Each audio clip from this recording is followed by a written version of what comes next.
Hey y'all, how are you doing? I'm great. Thank you so much for asking. It's me, Kim, and I am back for another edition of The Learning Curve. It's Friday, September 13th, and what have I learned today? I learned that I can't really muster any outrage over Beyoncé not being nominated for any CMAs. Sorry. But back to the date. It's Friday the 13th already. Spooky. But also, it's my half birthday. Shout out to the Pisces girls. I remember when I was in school, March 13th was generally during spring break. And I was so annoyed by that I just started celebrating my half birthday so I could be at school and people could recognize me. And I will be going out to celebrate my half birthday because I am childish like that. Celebrate yourself. Treat yourself. And also, shout out to my man. We should have a good time. I bought a new dress and everything. I cannot believe we are so close to the end of the year.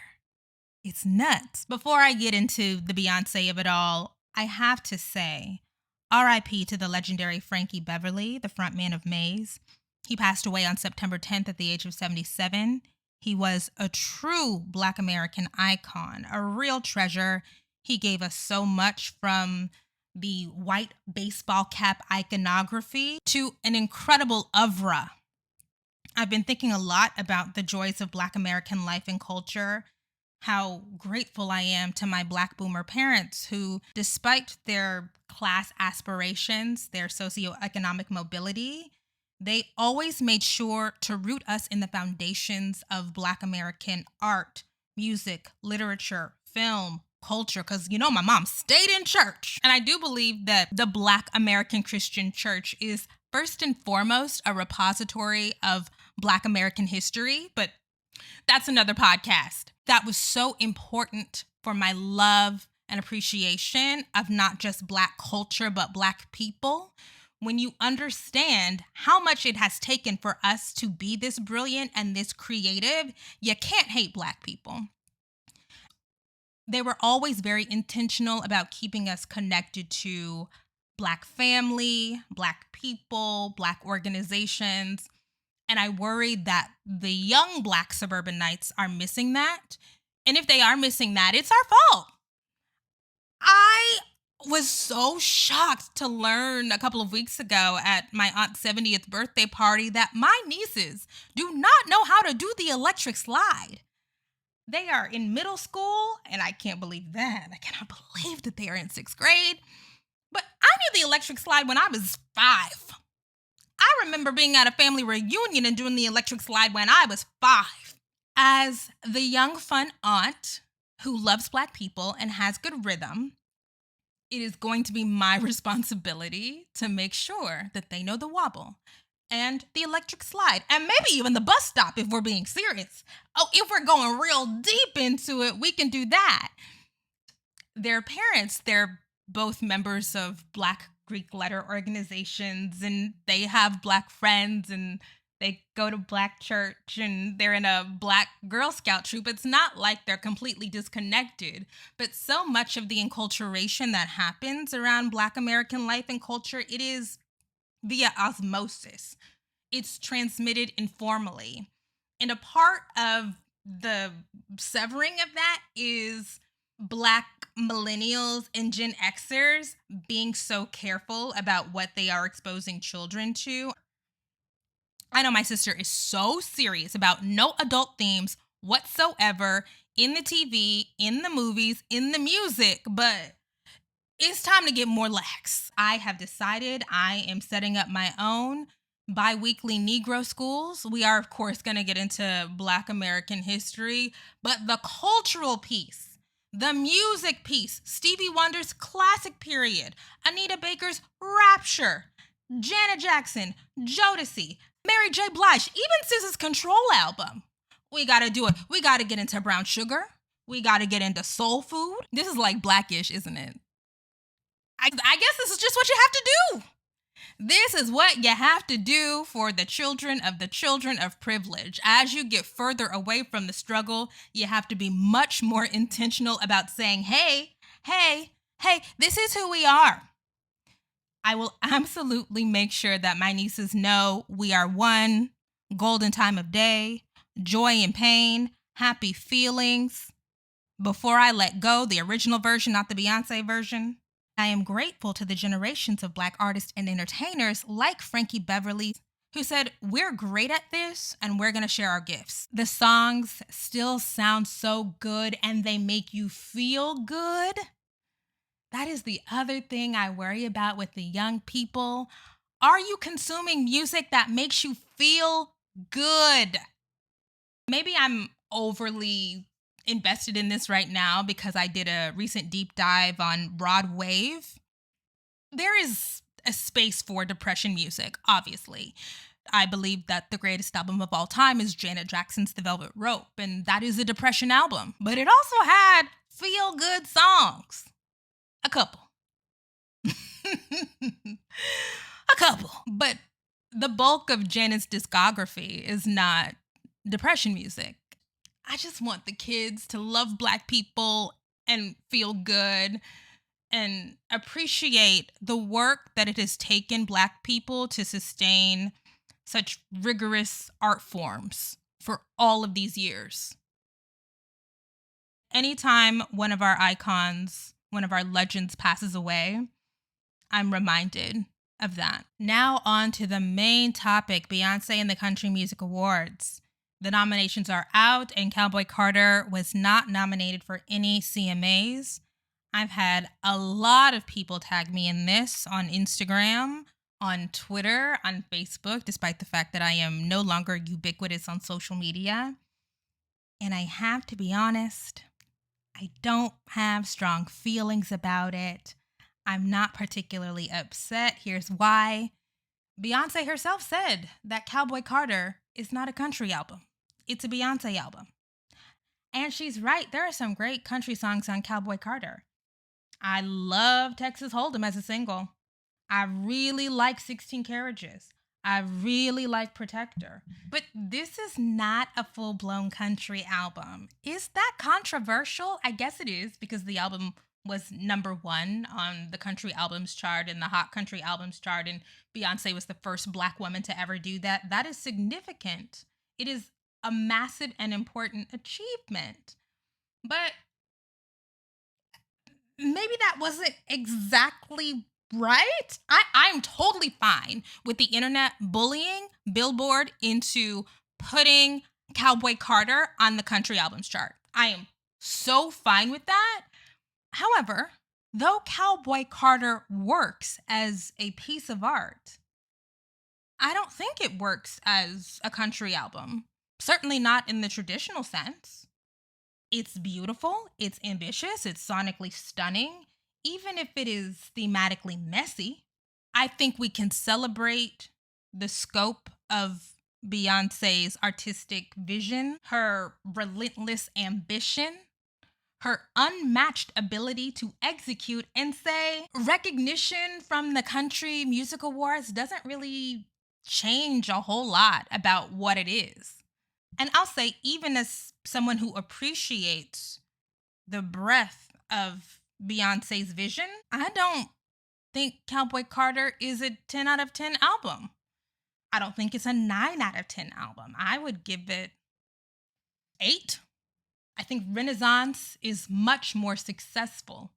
Renaissance, to me, is 9.5. Cowboy Carter isn't there for me. My appreciation for Cowboy Carter lies primarily in Beyoncé's willingness to explore and experiment and have fun. It is genre hopping. It is unclassifiable. There is no other artist on the planet who could pull Cowboy Carter off. Even if it is an imperfect album, it is an album that only Beyoncé could make. That doesn't mean that it automatically deserves every single award. Here's the thing. Beyoncé didn't even promote Cowboy Carter. Why am I gonna go harder for the album than Beyoncé? She said in a recent interview that she is working smarter, not harder. I respect that. She has outworked us all for 3 decades.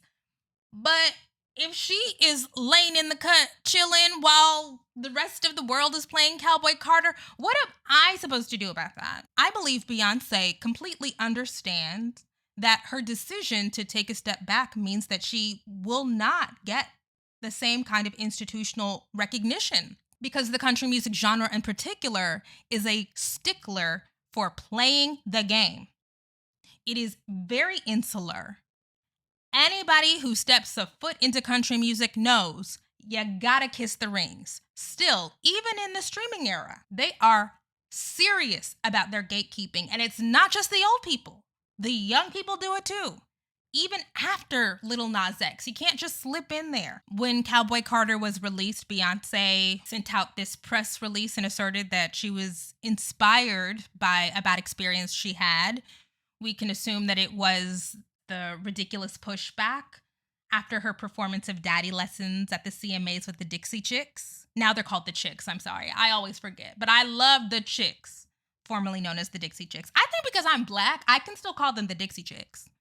They changed the name because they wanted to separate themselves from the idea of the Confederacy. As a Black person who grew up in Oklahoma and Texas, I think I can still call them the Dixie Chicks. After that happened, there was blowback, and of course the racism came. And that's how we get to Cowboy Carter. And while we're talking about this, I do think I should say I see a little bit of a problem with the entitlement that Beyonce fans often feel. Beyonce has endured all kinds of slights and misrecognitions and covert and overt racism and sexism throughout her career. But at this point, Beyonce is one of the biggest, most powerful actors in all of entertainment. She is bigger than any recognition. And she has told us repeatedly her sense of self-worth, her feeling of accomplishment as an artist is not rooted in any of those things. We can acknowledge that for an extended period of time, Beyonce did not get the credit she deserves. But you gotta find the balance between righteous indignation and off-putting entitlement. Now, while we're talking about the CMAs, I, of course, have to give a shout out to Shabuzi, the Nigerian American artist who did get nominated for Single of the Year for The Bar Song. He also got nominated for New Artist of the Year. The Bar Song is a true crossover hit, and I am actually quite surprised by how well it's done. I've seen Shabuzi perform that song everywhere. He performed it at the BET Awards. He's also performed it in front of the majority white country music artist crowds. He was, of course, featured on Cowboy. I went out of my way to watch Shabuzi perform the song in front of the country music hardcore fans, and they were going crazy. He had those people in the palm of his hand. Seeing them lose their minds made me think, oh, this is real. He is not being treated as a novelty act. That's impressive. I also want to shout out a Black duo nominated at the CMAs. They're called The War and Treaty, which I love that name. And they were nominated for Duo of the Year. I really like their song, Stealing a Kiss. It's an amalgamation of genres. It's country, it's blues, it's soul. There's a little bit of a gospel feeling to it. That's my kind of carrying on. I also like, because I watched some of their performances on YouTube, I like the way that they costume themselves. They're a husband and wife duo, the Trotters. I like them. For Beyonce, the impact of Cowboy Carter, her decision to enter the genre however she decided to do it, it is beyond charts and it's beyond country music awards. In conclusion, I simply don't have the capacity to be deeply upset over Beyonce not winning awards anymore. Not the CMAs, not the Grammys. Beyonce is bigger than all of that. She knows it. We have to accept it, embrace it, and move on. Enjoy it for what it is. One of the unfortunate things about Beyonce choosing not to really promote this album is there are some fantastic songs on that album that are just not gonna get the shine they deserve. Bodyguard Bodyguard is the one. That's the jam. Yaya. We gotta get a live performance of Yaya, Beyoncé. Please. The girls are starving. Beyoncé is fine. We're fine. Shout out to all the Black artists making their way through the country music industry. It looks tough. Even after Tracy Chapman became the first Black woman songwriter to win a CMA last year, it still looks tough. But they're doing it, and I respect it. And since we're talking about country music, I have a little confession to make. I am so ashamed to say this. I love a Post Malone song. I do. And maybe I shouldn't be ashamed to say it, because Post Malone was on Cowboy Carter too. Post Malone is Beyoncé approved, but I love I Had Some Help by Post Malone and Morgan Wallen. And when I say love, I mean love. Had it on repeat for a couple of days. It's one of my echolalalias. The song rings off in my head constantly. I intentionally tried to avoid it when I saw the song heating up because I don't really want to support Morgan Wallen. Though, this is going to be Morgan Wallen's comeback year. He's nominated for 7 CMAs. There is no way he is not going to be nominated at the Grammys. They have tried to shut him out for the last couple of years. That is no longer going to be possible with Morgan. He's featured on I Had Some Help. The charms of the song have ensnared me, and I can't get myself loose because the hook is so undeniable. The consonants of the chorus and the note placement is incredible songwriting. I had some help. It ain't like I can make this kind of mess all by myself. Don't act like you ain't helped me pull that bottle off the shelf. Been deep in every weekend, if you couldn't tell. They say teamwork makes the dream work. Hell, I had some help. I think I messed that up. They say teamwork makes the dream work. Hell, I had some help. I don't want to get into music theory, Kim, because nobody cares, but the consonants is the I had some help. The L's? Been deep in every week, been deep in every weekend.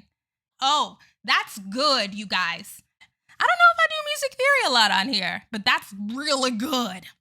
The melody is stuck in my head on a loop. Morgan Wallen, I will never be able to be a fan, but that song will not let me go.